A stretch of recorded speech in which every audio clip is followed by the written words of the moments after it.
नमस्कार दोस्तों, आप सभी का आपके अपने YouTube channel read and learn with mister Abhay में एक बार फिर से स्वागत है। आज की वीडियो में आपके लिए हमने आरआरबी ग्रुप डी 12 सितंबर 2022 को ऑल शिफ्ट में पूछे गए जो सवाल हमको मिल सके हैं उनका सलूशन लेकर आए हैं। तो आइए देखते हैं कि आरआरबी ग्रुप डी में किस प्रकार के प्रश्न पूछे जाते हैं और उसका सिंपलेस्ट सलूशन क्या हो सकता है। तो चलिए बिना देर किए वीडियो को शुरू करते हैं। क्वेश्चन नंबर 1 है 3 पे बार को P अपान क्यू के रूप में कैसे लिखें, या इसे आप रेकरिंग भी कहते हैं। 3 पे रेकरिंग को P अपान क्यू के रूप में कैसे लिखें। तो दोस्तों इसका सोल्यूशन जब आप करेंगे तो ये एकदम सिंपल सवाल था। 3 पे बार लिया है और P अपान क्यू के रूप में लिखना है। तो आपको सबसे पहले इस 3 को लिख लेना है। यहाँ पे आप ऐसे 3 लिख लिए। अब देखेंगे कि ये जो बार लगा है कितने अंक पे लगा है, तो 1 अंक पे लगा है, तो 1 9 यहाँ पे बस लगा देना है। अब इसको आप कैंसिल कर सकते हैं। 3 1 कम 3, 3 3 के 9 यानी 1/3, यही आपका आंसर हो जाएगा। ठीक, यानी आपको ये जो बार वाली संख्या जो है उसको लिख लेना है और देखना है कि कितने अंक पे बार लगा है। तो 1 अंक पे बार लगा है तो 1 9 लिख लेना है, यानी जितने अंक पे बार लगा रहेगा उतना 9 नीचे लिखना होता है। अगर ये कट रहा है तो इसको आप काट लेंगे, यही आपका 1/3 आंसर हो जाएगा। क्वेश्चन नंबर 2 है 6 सेंटीमीटर त्रिज्या वाले गोले का आयतन बताओ। देखिए बहुत ही सिंपल सवाल है। त्रिज्या r से दिखाते हैं, त्रिज्या का मान दिया है 6 सेंटीमीटर। अब पूछ रहा है कि गोले का आयतन, तो आप जानते हैं गोले का आयतन क्या होता है? होता है 4/3 पाई आर क्यू। गोले का आयतन होता है 4/3 पाई आर क्यू। अब लिखेंगे 4/3, पाई को पाई रहने दीजिए, आर का क्या दिया है 6 का क्यू दिया है। तो आप इसको ऐसे भी लिख सकते हैं 4/3, पाई को रहने दीजिए, 6 को 6 गुणे 6 गुणे 6 पे 3 है तो यानी 6 3 बार लिख लेंगे। अब 3 से कैंसिल कर दीजिए, 3 1 कम 3, 3 दूना के 6। अब इसका गुणा कर दीजिए, 4 दूना के 8, 8 6 का 48 गुणे 6 गुणे पाई। अब इसका गुणा कर लीजिए आप, 6 8 48, 6 चौको 24, 4 28 यानी 288 पाई। अब आयतन है तो ये सेंटीमीटर है इकाई, तो सेंटीमीटर क्यूब हो जाएगा ये, यानी इकाई को आपको ध्यान देना है। यानी गोले का आयतन का सिंपल सा सूत्र है कि 4/3 पाई आर क्यूब। इसी पे आप आर का मान रख देंगे और आपका आंसर आ जाएगा। क्वेश्चन नंबर 3 आपके सामने दिया हुआ है कि एक व्यक्ति एक कार को 2.5 लाख में खरीदता है और 30,000 मरम्मत पर खर्च करता है। यदि वह कार को 3.5 लाख में बेचता है तो उसका लाभ बताओ। ठीक ना। तो आप यहाँ पे देख पा रहे हैं कि कार को खरीदता कितने में, यानी क्रय मूल्य, सीपी को कास्ट प्राइस कहते हैं, क्रय मूल्य कितने में खरीदता है 2.5 लाख यानी 2,50,000 में, इतने में खरीदता है। फिर कह रहा है कि मरम्मत यानी उसको बनवाने में कितना खर्च करता है 30,000, और कह रहा है कि बेचता कितने, यानी सेलिंग प्राइस उसकी कितनी है 3,50,000। तो अब देखिए कि जो कार वो खरीदा था 2.5 लाख में, अब उसमें 30,000 वो खुद लगा दिया, तो टोटल उसका कास्ट प्राइस क्या हो जाएगा भाई, जो खर्च किया वो भी तो उसके कास्ट प्राइस में जुड़ जाएगा, तो टोटल हो जाएगा। इसमें 30,000 को हम क्या करेंगे ऐड कर देंगे, तो 5 3 8 2 यानी 2,80,000 में वो क्या किया खरीदा। नहीं, उसका टोटल कास्ट प्राइस हो गया 2,80,000 और सेलिंग प्राइस है 3,50,000। तो पूछ रहा है कि लाभ बताओ, तो उसका लाभ बताना है। ठीक ना। तो अब देखिए लाभ बराबर होता है selling price minus cost price, यानी विक्रय मूल्य माइनस क्रय मूल्य। विक्रय मूल्य है आपका 3,50,000 माइनस 2,80,000। ठीक, इसमें से जब आप घटाएंगे तो 15 में से 8 घटाएंगे तो 70,000 क्या हो जाएगा आपको लाभ हो जाएगा, यानी इसको बेचने में 70,000 का लाभ होगा। अब पूछ रहा है कि लाभ प्रतिशत बताना है आपको, लाभ प्रतिशत, तो लाभ बटा क्रय मूल्य गुणे होता है 100।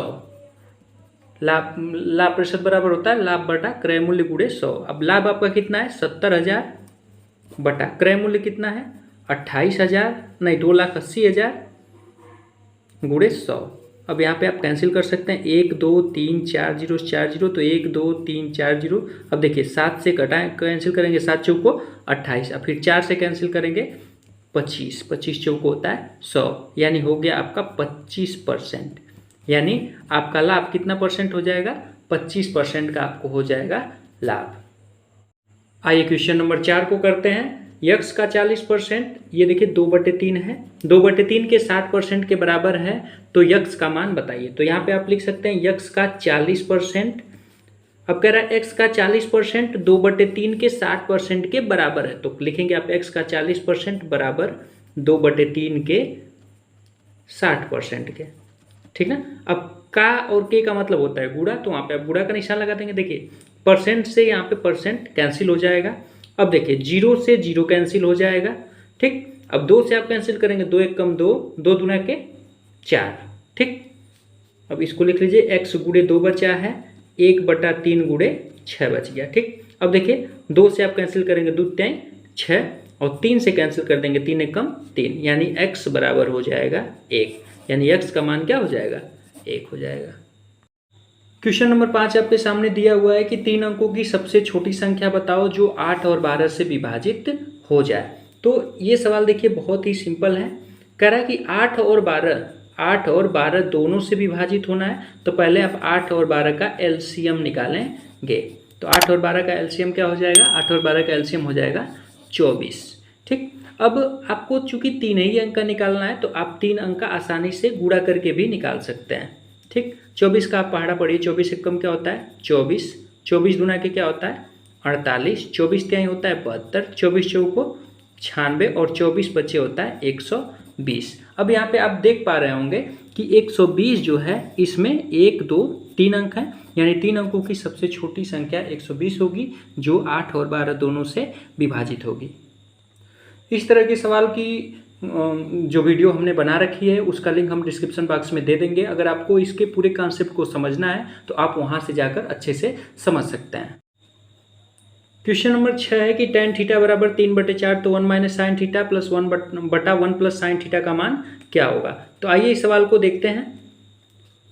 tan थीटा बराबर दिया है 3/4, तो थीटा इसको हम मान लेंगे, ये हो जाएगा 3/4।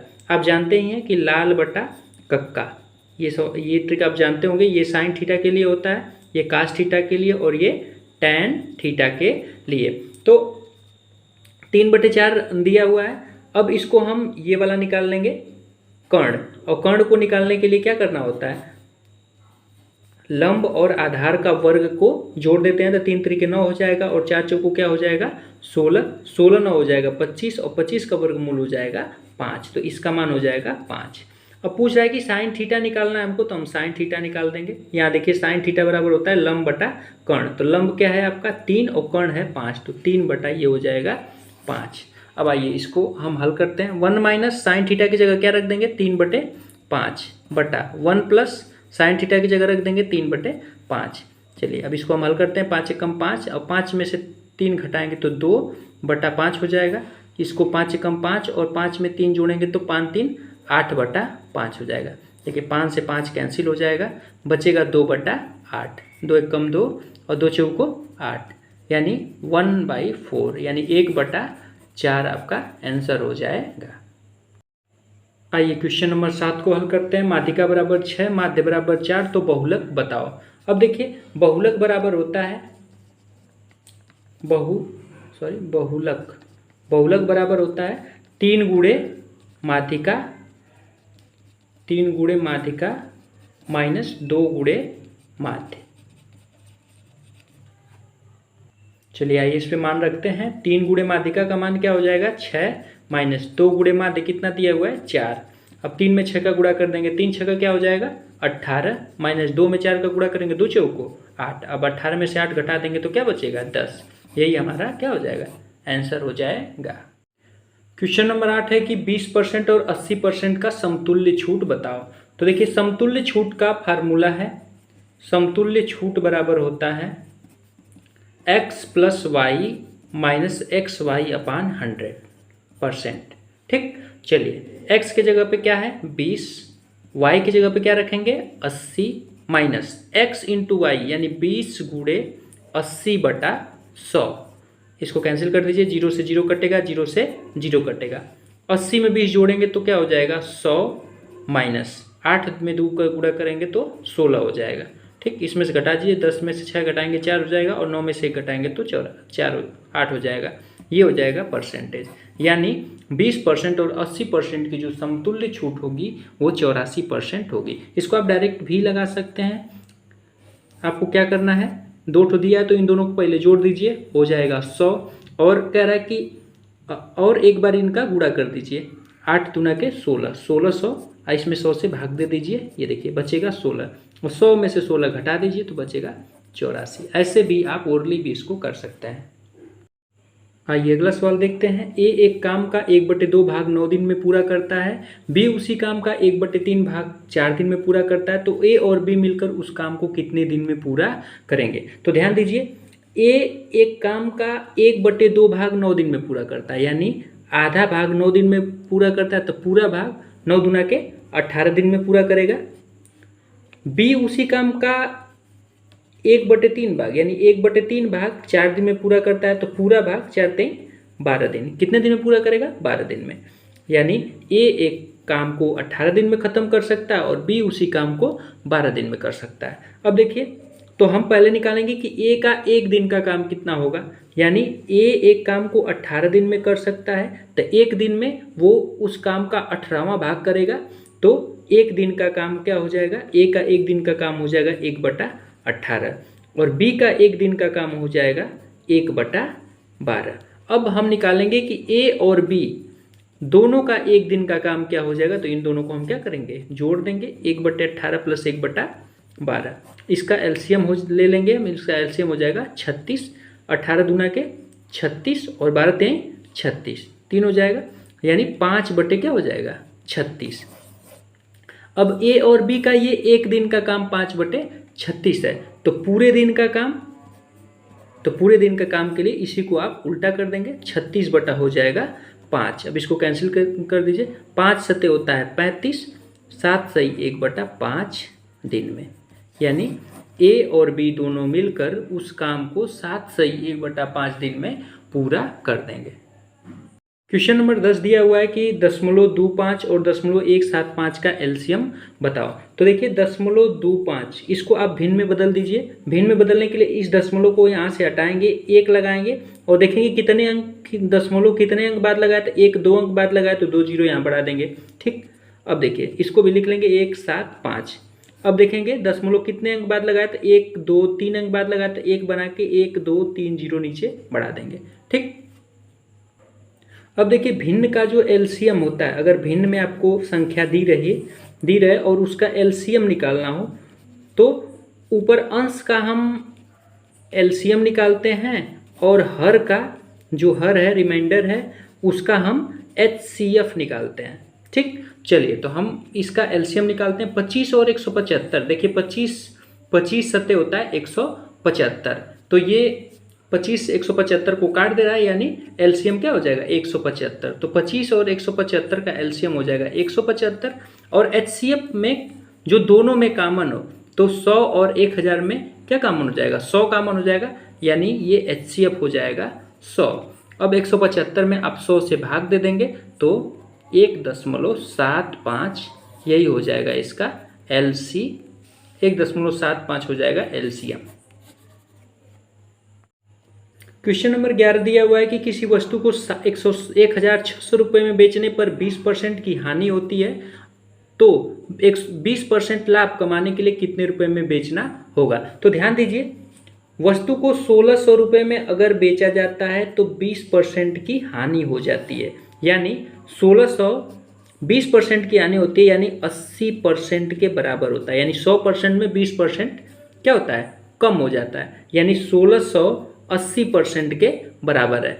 तो पूछ रहा है कि 20% लाभ कमाने के लिए, यानी 100 से 20% अधिक कमाने के लिए, यानी 120% का वो दाम आपसे क्या कह रहा है, पूछ रहा है, यानी 20% लाभ कमाने के लिए कितने रुपए में बेचना होगा। तो देखिए 80% का दाम बराबर है 1600 के, तो 1% का दाम हो जाएगा 1600 बटा 80, इसलिए 120% का दाम क्या हो जाएगा 1600 बटा 80 गुणे 120। इसको आप कैंसिल कर सकते हैं, 8 दूना के 16, 200 तो हो जाएगा 12 दूना के 24, 2400 रुपये हो जाएगा। यानी इसको 120% लाभ प्राप्त करने के लिए 2400 रुपये में वस्तु को क्या करना होगा, बेचना होगा। क्वेश्चन नंबर 12 आपके सामने दिया हुआ है कि 21, 20, 45, 23, 20, 35, 20, 45, 20 का बहुलक क्या होगा। बहुलक मतलब होता है मोड।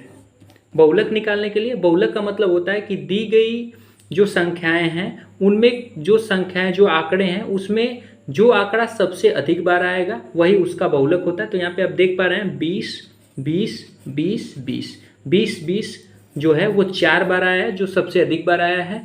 तो 20 इस आंकड़ों का बहुलक हो जाएगा। क्वेश्चन नंबर 13 है, लड़के और लड़कियों का अनुपात 6 संबंधे 5 है, यानी बॉय संबंधे गर्ल्स जो है अनुपात है 6 संबंधे 5 कर रहा है, और उनका अंतर 9 है, यानी बॉय माइनस गर्ल जो है वो उनका अंतर क्या है, 9 है। तो सबसे पहले आप अनुपातिक अंतर निकालिए। तो अनुपातिक अंतर क्या हो गया, 6 में से 5 घटाएंगे तो 1 हो जाएगा, यानी 1 बराबर है 9 के, यानी अनुपातिक अंतर 1 9 के बराबर है। तो पूछ रहा है कि कुल विद्यार्थी कितने होंगे, तो अनुपातिक योग इसका निकाल लेंगे हम। 6 5 क्या हो जाएगा 11, अनुपातिक योग हो गया 11। तो एक अनुपातिक योग 9 बच्चों के बराबर है, तो 11 का अनुपातिक योग कितने बच्चों के बराबर होगा, तो 9 गुणे 11 यानी 99, यानी कुल विद्यार्थियों की संख्या हो जाएगी आपकी 99। करता हूँ कि सभी क्वेश्चन आपको अच्छे से समझ में आया होगा। अगर ये वीडियो आपके लिए जरा भी हेल्पफुल हो तो हमारे चैनल को लाइक, सब्सक्राइब, शेयर करना बिल्कुल भी ना भूलें। धन्यवाद।